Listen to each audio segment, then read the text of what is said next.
Raul Rosas JR got a near perfect win for his UFC debut, and the kid is only 18 years old. He turned 18 2 months ago, and he beat someone who was 29 years old in the very first round. It made it look so easy. Not only beat him because of his superior technical grappling skills, but also showed to be stronger than Jay Perrin. We're gonna have to be honest, Raul doesn't even look like he's fully grown. And he showed the kind of strength to overpower even Perrin. I can only imagine once Raul hits like his mid-20s of how much of a monster he's going to be. The kid is no joke, man. Came out in the striking showing some defense here and there, but did get actually cracked by Perrin, throwing kind of like a left uppercut straight punch. And he threw it from long range, which is going to be a bit of a risky move, and Perrin saw it coming from a mile away. Dipped his head on the inside while throwing the right hand, which caught Raul right behind the ear, and because of Raul's overextension, he had to switch stances forward, falling into a big left hook from Perrin that also caught him behind the ear. But he ate both the punches, got away, didn't look like they phased him that much, and you can see that Perrin was expecting more of a striking match from Raul and didn't see the single leg takedown coming. Perrin was throwing a left hook as Raul went in there for a single leg takedown.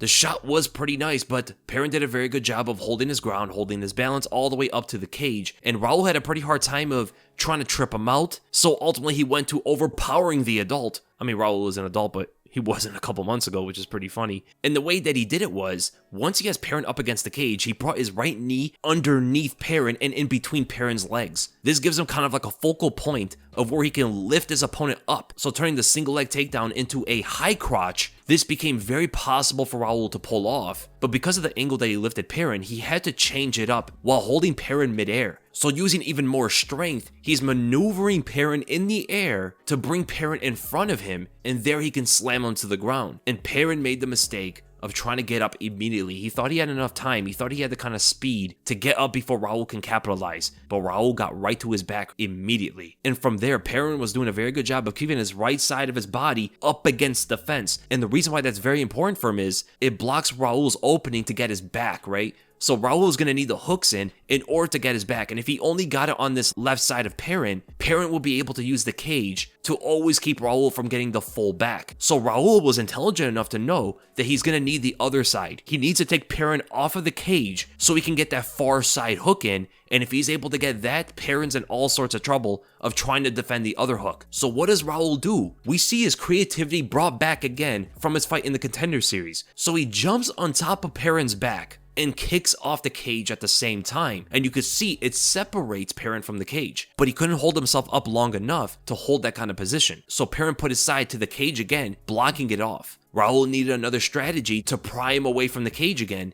So this time, getting a body lock from the back, he pulls Perrin backwards and forces Perrin to walk. The natural motion of how you walk is, of course, moving your right foot, left foot consecutively after each other, right? It's very basic body mechanic. And once Perrin walked back with his left leg, Raul angled Perrin off away from the cage and got himself closer to the fence now. So he's actually filling in the space on Perrin's right side, and that's when he picks Perrin up again and slams him. There's a reason why Raul did not decide to pick him up and slam him before. He waited until he got this angle to pick him up and slam him, and slammed him on his own left side. Knowing that Perrin's going to try to get up again just like he did last time, he knows that he can get the hook in immediately after the slam. This is some intelligent work by an 18-year-old, man. So settling with one hook, he would have to work in for the next. But he was patient enough to work one hook at a time, one movement at a time, one position at a time in order to get that rear naked choke, which is the ultimate goal. And you could see Raul was trying to keep Perrin to the mat without allowing him to posture up by hooking under Perrin's left foot with his own left, lifting it upward, right? So it's going to put a lot of Perrin's weight on his knee. And Perrin gets out of that by extending his left leg to the side. And immediately after that, he tries to stand up. So Raul was trying what he could to keep the position as long as possible. And here is a bit of a tricky camera angle work. It's hard to see what Raul really did here. The camera doesn't really catch it. So as you see, Raul is holding on to Perrin, having that left underhook. And notice how he moves his hand away from the body lock and brings his hand between Perrin's legs.